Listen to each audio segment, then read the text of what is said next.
Okay, welcome to another episode of The Fundable Founder. Today I'm here with Tony Liu, founder and CEO of JobGet. Welcome, Tony. Thank you, Charlie. Great to be here. It's great to see you again. It's been a while. I don't think we've chatted for well over a year, so glad to hear things are going well for you. Certainly been following your progress in the news. So why don't you tell everyone first, what is JobGet? What's your elevator pitch? Sure, it's been a while since I've done one of these, but JobGet, our main goal is to help job seekers get a job within 24 hours. And we do so by creating this mobile marketplace where employers and job seekers can connect almost instantly through a mobile platform. And, our traction, our notion is to remove the resume completely because someone that's kind of looking for an hourly job, such as dishwasher or sales associate, shouldn't be subjected to the same type of process as someone that's looking for an engineer job or like a finance job. This crazy notion actually worked out quite well. So, within the last year or so, we grew tremendously. So when we started back in mid 2019, we had about 8 employers using JobGet to hire. Now within the span of a year and a half, we've grown from 8 to now more than 5,000, 6,000 employers using JobGet. That's serious growth. That is serious growth. Yeah. So we're very excited to be part of this journey. And is there a niche you're targeting? What's kind of the ideal employer that you're looking at, an employee? Yeah. So it's really focused on the hourly space, and that is as grand as you liked it to be, because our concept is anyone that's looking for kind of like an entry-level position can be suitable for a cashier job or a customer service job or a warehouse job or delivery job. So for us, by definition, is anything that doesn't require extensive training or certification is our kind of sweet spot, because we've noticed that in the hourly space, people are happy to try out different verticals, different industries. So ranging between restaurants, retail shops, warehouses, customer service, healthcare, all of those actually work pretty well. Great. Well, I'll actually surprise you in that at Mass Ventures, I don't require a resume either. I actually just write the person's name down in their contact info, and then I chuck the resume, and it's all about talking to them and understanding their passion and their intellectual curiosity. So try. That's fantastic. You're ahead of the curve. Exactly. So, and it works really well. I got to tell you, it's a great strategy. Just don't focus on the resume, focus on the person. So let's go back. What's your origin story for this business? Why did you decide to launch this business in particular? What was that spark? And yeah, it's a great question. So for me personally, and similar to my co-founders as well, we all come from a very blue collar background, meaning I immigrated to Canada when I was about 9 years old. Growing up, I did the whole spectrum of hourly jobs as well. I was a delivery boy, a cashier, a waiter throughout my whole high school career. And same with my my family and my parents, because after we immigrated to Canada, we didn't speak much of the language, so they had to reset their career from engineers and accountants, to pick up hourly work. And what happened was, 3 years ago, my mother, who when she moved to Canada, she became a line cook for more than 20 years. wow. 3 years ago, in 2017, the restaurant she worked at closed down, and she came to me and said, "Hey Tony, take a look at my resume. How can I apply to these different jobs I found on Craigslist and Indeed?" And I was looking at her resume, and when I was helping her editing it and applying to these different sites, it shocked me that the process was still so very archaic. So, we went to one website, went to another website, then had to fill out cover letter, resume, questionnaires, and now there's like assessment tests. That just made it so complicated for someone that's looking for a simple cook job. And, that shocked me and said, hey, this was the same thing 20 years ago, same thing 10 years ago when I was in high school applying for jobs, still the same thing today. And from that point, that was kind of the spark that really drove me to dig into the space. And when I met with my co-founders, they had very similar experiences and said, "Hey, let's see if we can really change the space and make things for the better for the working population." So that's what embarked us on this mission. That's great. And so many entrepreneurs, that spark for them is really something personal, right? This was something that your mother had to do, and you wanted to make life better for your mother and people like her and finding jobs. And that's a great place to start. So you know, the Fundable Founder is really about, providing some advice and best practices for raising that first round of capital. Let's go back to kind of those days. I mean, what did you have a strategy around, thinking about, okay, how much of my product do I need to develop? How much of my team do I need to develop? How much customer traction do I need before I go out and fundraise? Or did you just start to do all four of those things simultaneously? Yeah, I mean, I'll admit, like the first time when I fundraised, I have two co-founders and myself, so three of us. We were all first-time entrepreneurs. Yeah. So we definitely, weren't too savvy around the around the whole fundraising strategy. And I say that I can opine on what I shouldn't have done. Maybe that's more helpful than what I did. Super helpful. Would love to hear that. Yeah. So when we first started the business, and essentially we were at a point where, hey, we were any VCs that kind of spoke to us and reached out that showed interest. We just went all out, meaning that we went deep into the conversation, went through the whole model, went through even to some extent a little bit of due diligence phase, right? And we did that probably with one or two VCs way early in the days when we weren't actually ready to fundraise. And that basically put us at a disadvantage in which, if we weren't ready to fundraise and we embarked on this whole mission, nothing was ready yet, right? So what I learned from this was, if you don't fundraise until you're ready, I'd say that have those conversations, but as soon as it gets to, hey, let's talk about fundraising, let's talk about investments, let's talk about due diligence, make sure you have your story tight, make sure you know your unit economics, make sure you have shown traction, because otherwise, without all of those, you're just going down to a rabbit hole that it's a lot of time drain, and you're not ready for those type of situation. So I would say that, so we officially went on fundraise, I think, in September, and that was a very smooth process. But before then, we probably had, one or two VCs that reached out to us back in, I would say when we just launched back in March. We probably spoke with some in April and May, and we took that conversation now really deep when we really weren't ready at that point.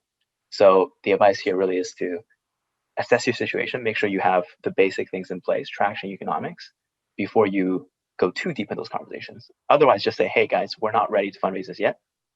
Love to chat, love to give you an overview, but our focus is not to fundraise immediately. I would say that's what, thinking back, I should have done. Yeah, it's hard though, right? Because a lot of entrepreneurs are like, I need money too, right? Like I need money to advance my product, to help me with customers, to pay my rent. So, how do you balance being resource constrained and having that restraint from going out and spending all your time fundraising? Like, what was it an iterative learning process for you of, oh my God, we're not quite ready yet, we got to go back and do this? Yeah, I think it definitely was iterative.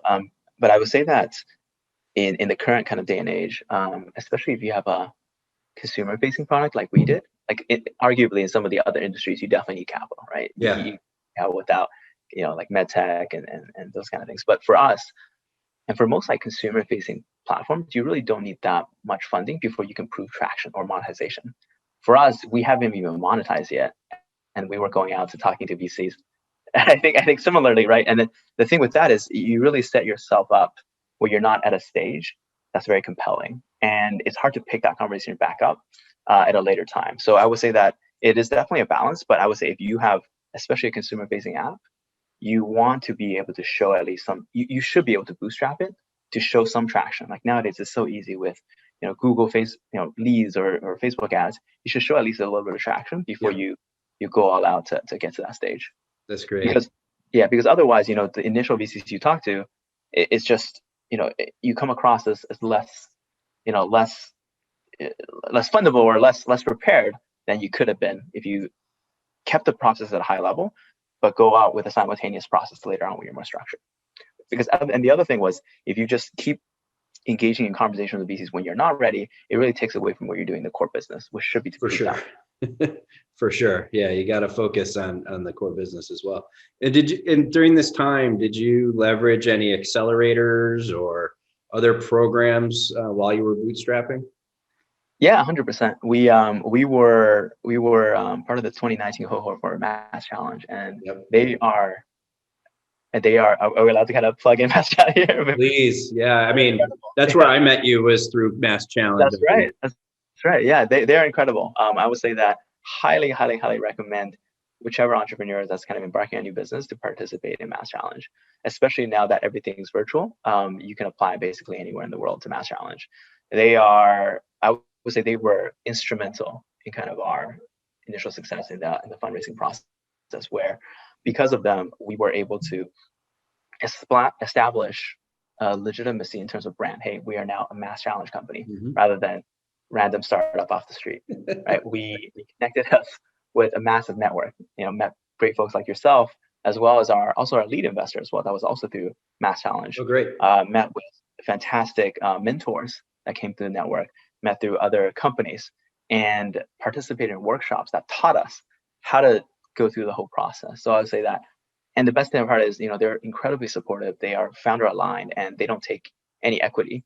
Right. And they provide network and support throughout the way. So I can go on and on about MassChallenge, but yeah, they're definitely incredible for any aspiring entrepreneurs to embark on that process. It's almost no risk. Was there anything you learned at MassChallenge, either from programming or a mentor or even other program participants, that was like just eye-opening for you? Just some piece of knowledge or something that was just like, oh my God, that's genius, and I got to do this. Um, Or maybe there was so many things that it's hard to come up with one. Yeah, I would say there's so many things. It's hard to pinpoint on exactly one. There's a lot of learning. Like they helped us with, hey, here's how you construct a pitch deck. Yep. Here's how you position your company. Here's how you think about competitors. All of these other things, I can't pinpoint a specific one, but I think it's a lot of very enlightening things through that program. Did you guys end up winning one of the awards from that cohort? We did. We won the gold award. Nice. Took home, I think, $50,000. That's awesome. That is awesome. And you said you met your lead investor through MassChallenge. Who is your lead investor? Yeah, so it's interesting. We met our mentor, Anna Marie Wagner, who worked at Ginkgo, and she has been incredibly helpful to us. And she introduced us to Sarah Hodges from Pillar VC. Yeah, that became our lead investor in our seed round, which has been, Sarah's incredible person as well, and she's been so helpful. That's great. Yeah. So let's talk a little bit about the seed round then. So, how long after MassChallenge did you raise your seed round, do you think? It was, so MassChallenge, it was from March to, I think, October. And by the time November 2019 came, I think we wrapped up our seed round by then. We postponed the announcement a little bit, but yeah, that was kind of the timeline in which we closed our seed round. That's great. And did you, so you felt like you were ready to go talk to seed stage investors? You had enough traction, your product was good, your team was good, you had the added support of MassChallenge behind you. How long of a process was it to raise your seed round? Did you go to Pillar first and they gave you a term sheet, or did you really have to also go and pitch a bunch of VCs and angel groups? Yeah. So for us, and I can just kind of go back to the earlier point, we had a very interesting process, right? So back when we launched in March 2019, I think during April and May and June, we spoke with maybe two other VCs that had inbound requests to us, where we had initial conversations. And those two, we kind of went down a path where kind of what we talked about earlier, went into this deep bunny hole where we started due diligence, all that kind of stuff. But in the end, we just weren't ready at that point. And that was more of an inbound request. So it kind of came at us out of the blue. When we officially went on fundraise, it was a much more smooth process because now we had everything in place. We had all our metrics. We had all our traction. And that was officially kind of towards the end of August. And we got really lucky in the sense that, Pillar was definitely one of, I think I actually met Sarah first when she gave a pitch or gave a talk at MassChallenge. Okay. And I said, we want to work with Sarah. We want to work with Pillar because they seem like a great bunch of people that really supports their founders. And it was great that Anna Marie connected us because they were definitely one of our top preferences. At the same time, we also met with probably, 4 or 5 other VCs that were really interested in what we were doing. And we quickly got a couple of term sheets, almost within like a month time. So when we actually was prepared for fundraise, it was a very smooth process. And so at the seed stage, what was your pitch like? Did you focus a lot on the vision of JobGet and the team, or did you focus on those metrics that you talked about, the customer traction and other things?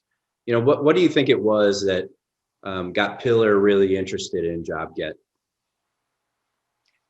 Yeah, it's a great question. I think Sarah will probably be able to opine on that better than I can, because she definitely saw something that interested her. But from my perspective, I felt like the vision really helps a lot. Like having a strong vision and able to really call out, not just, hey, next year down the line, 2 years down the line, but really carve out this vision of, hey, where do you see yourselves 5 years down the road? Because that's what most VCs are looking for, right? They're not looking for a short-term success or a short-term win, but really, if you have that grandiose vision of becoming a leader in the space you're doing. And from us, it was quite simple. It's like when we look at the job space, really there's a lack of innovation, especially for the blue collar workers, right? When you think about, there's dominant players like Indeed, Monster, and ZipRecruiter. They're doing a great job, but when it comes to mobile, when it comes to that interaction for dedicated to blue collar workers, they kind of group them in the same bucket of white collar workers with resumes, and that just doesn't do the industry justice. So when we thought about it, we said, hey, what do we want people to think of JobGet? Well, when they think about delivery, you think about DoorDash. When you think about ride sharing, you think about Uber. When you think about innovation in rental, you think about Airbnb. We want that to be job. When you think about jobs, you think about JobGet, especially for the hourly workers. Yep. Because there's that void that someone should take. Right? Arguably, LinkedIn has done a great job for white collar space. Sure. But for the blue collar space, really that social element, that connectivity in the job space, that's kind of the vision we had, and that's kind of the goal we want to fulfill. And then customer traction is always important to show the VCs, just so there's proof of concept. 100%. Yeah. I mean, when you're an unfunded, unknown entity, how did you go about getting customers? How do you get some of these organizations? I mean, my recollection is that you had some pretty big name businesses on your platform early on, and I won't throw out names, but you had some big companies that trusted you and partnered with you. 100%. And that is full credit to my co-founder, Peter, who led our sales, in the sense that, like, I think back in the summer of 2019, he literally went door to door, knocked on the doors of these retailers and restaurants. One example was Cheers, the beloved Cheers restaurant here in Boston, Faneuil Hall. Peter would literally knock on the doors, talk to the restaurant manager, get introduced to the head of HR, and say, hey, if you guys need extra help with hiring, here we are. Here's a platform. And they tried us out and they loved it. And it's that that instant reaction and that kind of proof of concept, and they're able to kind of recommend us. So, for example, the head of HR was kind enough to recommend us to everyone in Faneuil Hall, which led to additional employers. And that virality, that referral network, just kind of spread more and more. And my co-founder Peter, he just went and discussed with everyone else, and it just became the snowball of additional network. Yeah, I think you hit on the I asked the unanswerable question of what did Pillar see in you, but I can certainly tell you what we saw, and we didn't end up investing because you moved too fast for us. But we saw the vision, and then a team who was literally going door to door and signing up customers, and the virality behind it. It just said, okay, here's a team with a great vision and with the work ethic and passion to execute on this vision. So kudos to you in that. So we're just about out of time here. Any final words of advice for aspiring entrepreneurs out there? Yeah, that's a great question. I would say that find great co-founders, assuming that these are budding entrepreneurs that haven't officially launched yet, and meaning that co-founders are such a great, incredible, such an importance to the founder journey. You hear this a lot, but really, like, you spend more time with your co-founders than your loved ones. Like, when you're spending 12, 15 hours a day, every day and night, on weekends, you really need to find people that really complement you well, right? And there's this notion where when people are starting out, they say, hey, I want to find the most accomplished friend or the smartest individual. But really, that's not, I would say that at the end of the day, whoever complements you or whoever you can find synergies with, that's more important than having, you know, 2 of the 3 of the 4 of the smartest guys in the room. Right. Because at the end of the day, really a lot of entrepreneurship comes down to, you know, work ethics, hustle, grit, trust. And a lot of those is not reflected by, you know, if someone is a top graduate of their, you know, top school or those kind of metrics, right? And for me, I'm just so grateful to have found founders that are incredibly not only very smart, but very, you know, very passionate and have very, very synergistic personalities with me that amplifies kind of our work and productivity. So for example, you know, if find those founders that you can find that you work really well with, where 1 + 1 doesn't equal 2, it equals, you know, 3 and 4 and so forth. I'll say that's the main thing I You would touched advise. on so many key points there because, you know, when we talked about, you know, what do VCs look at in companies, it's the vision in the team, but the team, what I'm looking at is, you touched on a bunch of the words: passion, you know, work ethic, trust. You know, those are things that you're looking for in the team. And if you're looking for that in your co-founders, and then the 2 or 3 of you can bring that to the table to the VCs, that's what they're looking for. You know, so just a great piece of advice there. One final question. I always end by asking our guests to describe themselves in 1 word. That's a very interesting question. I think just gritty. Gritty. Gritty. Yep, I like it, and it's very appropriate. So I really appreciate you being on today, Tony, and it was great to see you again. It's been well over a year, and again, congratulations on all your success. And I'm a fan of JobGet, and I hope to see a lot more success in the near future. Thanks for being on. Yeah, thanks, Charlie. Great to reconnect. To innovate, invent, and disrupt? We're your partner to fuel your growth. Contact us to learn more.